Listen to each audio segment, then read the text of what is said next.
नमस्कार दोस्तों, eternal education पर आपका स्वागत है। आपके सामने मैं फिर से लेकर उपस्थित हूं आपका पसंदीदा कार्यक्रम कविता संग्रह का पॉडकास्ट।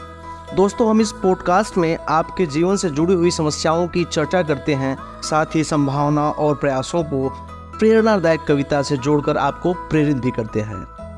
तो चलिए दोस्तों, शुरू करते हैं आज का पॉडकास्ट। आप मुझे सुन रहे हैं इटर्नल एजुकेशन पर। मेरा नाम रोहित है। दोस्तों, आज की चर्चा का विषय है लक्ष्य का निर्धारण कैसे करें। दुनिया का हर व्यक्ति अपने जीवन में कोई न कोई बड़ा या छोटा लक्ष्य प्राप्त करना चाहता है, जिसे प्राप्त करने के लिए वो सबसे पहला काम होता है लक्ष्य का निर्धारण करता है। उसी के मुताबिक वो जीवन में आगे बढ़ता है। यदि आप अपने जीवन में क्या करना है, क्या बनना है, इस प्रश्न का जवाब ढूंढ लिया है तो आप सही दिशा में हैं। और जिन्हें इस प्रश्न का जवाब नहीं मालूम है तो उनको परेशान होने की आवश्यकता नहीं है। कुछ प्रश्न मैं आपको बताऊंगा, उनका जवाब आपको ढूंढना है, जिससे आप अपने लक्ष्य को आसानी से पहचान पाएंगे और उस दिशा में आगे बढ़ पाएंगे जो आप जीवन में कर सकते हैं। आप क्या हासिल करना चाहते हैं? दोस्तों, दूसरे लोग आपसे क्या कराना चाहते हैं इस बारे में ना सोचें। अपने लक्ष्य सिर्फ अपने लिए ही बनाएं। अध्ययनों के अनुसार जब आपके लक्ष्य व्यक्तिगत रूप से सार्थक होते हैं तो आपको इन्हें प्राप्त करने की संभावना भी बढ़ जाती है। आप क्या चाहते हैं, इसका जवाब आपकी आंतरिक और बाहरी प्रेरणाओं को मिला जुला रूप होता है। अपना एक लक्ष्य बनाएं जो आपके जीवन में संतुलन बिठा सके। ऐसे लक्ष्य बनाएं जिनसे आपको और आपसे जुड़े लोगों को खुशी और लाभ का अनुभव हो। दूसरी बात, प्राथमिकता दें अपने लक्ष्य को। दोस्तों, एक बार आपको पता चल जाए कि आपको क्या बनना है और आप क्या पाना चाहते हैं, तो आप अपने लक्ष्य से जुड़ी हुई सभी संभावनाओं को और अपने चुने हुए लक्ष्य को सर्वोपरि प्राथमिकता दें। और यह भी ध्यान रखें कि एक समय में एक ही लक्ष्य पर काम करें, क्योंकि अगर आपने निर्धारित करने में एक साथ कई लक्ष्य चुन लिए तो सभी लक्ष्यों को एक दिशा में और एक साथ लेकर आगे बढ़ना संभव नहीं है। तो इसीलिए आप एक समय में एक लक्ष्य निर्धारित करें और उसी लक्ष्य में सीधे बढ़ें। और दोस्तों, उसमें ये भी संभावना है कि आपका चुना हुआ लक्ष्य हो सकता है त्वरित अनुभवों के अनुसार लिया गया हो, उस लक्ष्य में कुछ खामियां हो या यथार्थ ना हो वो लक्ष्य। तो आप अपने आप को एक समय सीमा दें और बीच बीच में अपने चुने हुए लक्ष्य का एनालिसिस जरूर करें और यह भी देखें कि आप जहां से चले थे और जिस दिशा में आगे बढ़ रहे हैं उसमें कुछ वृद्धि हुई कि नहीं। अगर आपको एनालिसिस के दौरान लगता है कि आपने सही लक्ष्य चुना है तो आप सही दिशा में हैं। अगर आपको लगता है कि वो लक्ष्य जिसको आपने चुना है वो यथार्थ नहीं है, वो वर्तमान परिस्थिति के अनुसार नहीं है, तो आप अपने लक्ष्य को मॉडिफाइड कर सकते हैं या उस लक्ष्य को परिवर्तित कर सकते हैं। तो ये जरूरी नहीं कि आपके द्वारा आज ही चुना गया लक्ष्य 1 साल बाद 2 साल बाद वो यथार्थ स्थिति में रहे। हो सकता है आज की जो मनोदशा है आप उसके अनुरूप आज आपने लक्ष्य चुना है, तो उसमें कोई गलत बात नहीं कि आप अगर लक्ष्य का चुनाव सही से नहीं कर पाए हैं तो दोबारा अपने आप को एक अवसर दें ताकि आप जो चुने वो आपके लिए बेहतर हो। तीसरी बात, अपने आप को सकारात्मक रखें। दोस्तों, अपने आप को सकारात्मक रखने का फ़ायदा ये होता है कि आप किसी भी कठिन लक्ष्य को भी प्राप्त करने में असहज महसूस नहीं करेंगे, क्योंकि आपको यकीन दिलाना होगा कि आपने जो चुना है वो आप एक दिन ज़रूर प्राप्त कर सकते हैं। इसलिए सकारात्मकता विचार की आवश्यकता है किसी भी लक्ष्य को प्राप्त करने के लिए। चौथी बात, अपने लक्ष्य को लिखते जाएं। दोस्तों, अपने लक्ष्य को विस्तार के साथ स्पष्ट रूप से लिखें और इसके साथ ही इसे पूरा करने की समयावधि भी लिखें। इन्हें लिखकर किसी ऐसी जगह पर रखें जहां आप इन्हें आसानी से पा सकें। इनको लिखने से आपको इन्हें पूरा करने की प्रेरणा मिलती रहेगी। अपने लक्ष्य को लिखते समय सही शब्द का इस्तेमाल करें। यदि इन्हें सही भाषा और सही तरीके से लिखा गया है तो इनके पूरा होने की संभावना अधिक होती है। उदाहरण के लिए, मुझे सरकारी नौकरी पानी है से ज़्यादा बेहतर होगा कि मुझे ये वाली नौकरी पानी है।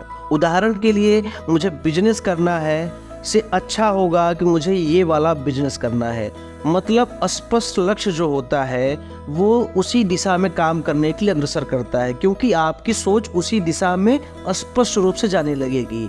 तो इसलिए अपने लक्ष्य को लिखें और सही शब्दों में लिखें, ताकि आप उनको जब भी पढ़ें तो आपके माइंड को क्लियर मैसेज जाता रहे कि आपको ये काम करना है। 5वीं बात, लक्ष्य प्राप्ति की कल्पना भी करें। शोधों की माने तो लक्ष्य प्राप्ति की कल्पना आपको बेहतर प्रयास करने के लिए प्रेरित करती है। कल्पना 2 प्रकार के होते हैं, एक परिणाम की कल्पना, एक प्रक्रिया की कल्पना। लक्ष्य प्राप्ति के लिए इन दोनों कल्पनाओं की आवश्यकता। परिणाम की कल्पना, सोचें कि आपको लक्ष्य प्राप्त हो चुका है, इस सफलता से किसको गर्व का अनुभूति हो रहा है, आपको कैसा लग रहा है। ये थी परिणाम की कल्पना। प्रक्रिया की कल्पना, उन सभी चरणों की कल्पना करें जो लक्ष्य प्राप्ति के लिए आवश्यक है। उदाहरण के लिए आपका एक लक्ष्य छोटे बिजनेस का मालिक बनना है, तो इस लक्ष्य को पाने के लिए हर जरूरी चरणों की कल्पना करें। अपने आप को बिजनेस की योजना बनाते हुए देखें। बिजनेस लोन के लिए आवेदन करते हुए कल्पना करें। प्रक्रिया की कल्पना आपको अपने अंदर मौजूद भावनाओं को साकार करते हुए देखते हैं।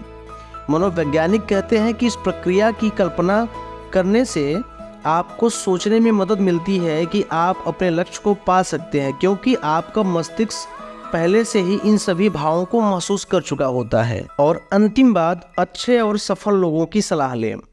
यदि आप जीवन में कोई अपना लक्ष्य तय करते हैं या करना चाहते हैं तो आप अच्छे और सफल लोगों से काम के प्रति सलाह ले सकते हैं, क्योंकि यदि आप ऐसे लोगों से सलाह लेते हैं तो उसमें 2 फायदे हैं।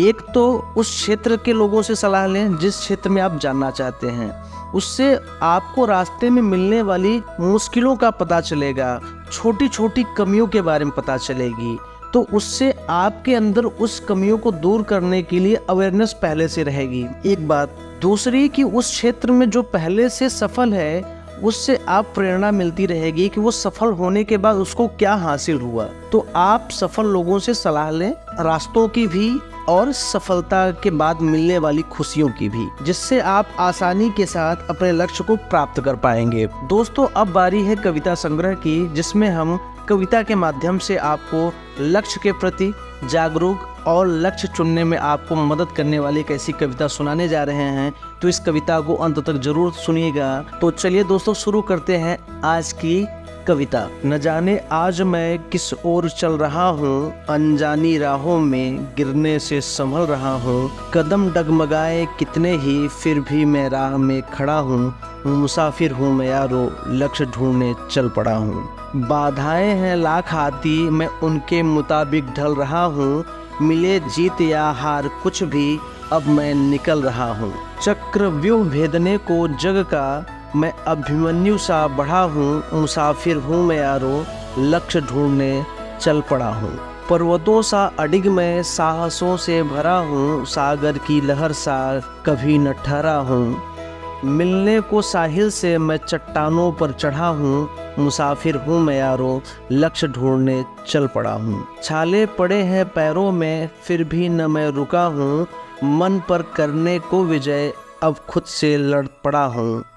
मंजिल पाने की बेताबी में, सबकी दुआ लेकर आगे बढ़ा हूँ। मुसाफिर हूँ मैं यारो, लक्ष्य ढूंढने चल पड़ा हूँ। न जाने क्या सोच आज मैं निकल चुका हूँ। बीते समय को पछाड़ मैं आगे बढ़ चुका हूँ।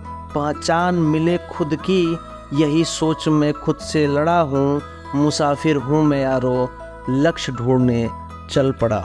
दोस्तों, जीवन की यही रीत है कि आप स्थिर नहीं रह सकते, आप बैठ नहीं सकते, जीवन चलता ही रहेगा। इसलिए ज़रूरी है कि जीवन में एक सही लक्ष्य के साथ अगर चलें तो हम जीवन में सकारात्मक भाव भी रख पाएंगे और आगे भी बढ़ पाएंगे। तो इन्हीं सब बातों के साथ आज के पॉडकास्ट का हम समापन यही करते हैं। मिलते हैं अगले पॉडकास्ट में किसी नए विषय के साथ। तब तक के लिए आप अपना ध्यान रखें, स्वस्थ रहें, मस्त रहें। मिलते हैं अगले पॉडकास्ट में, तब तक के लिए जय हिंद।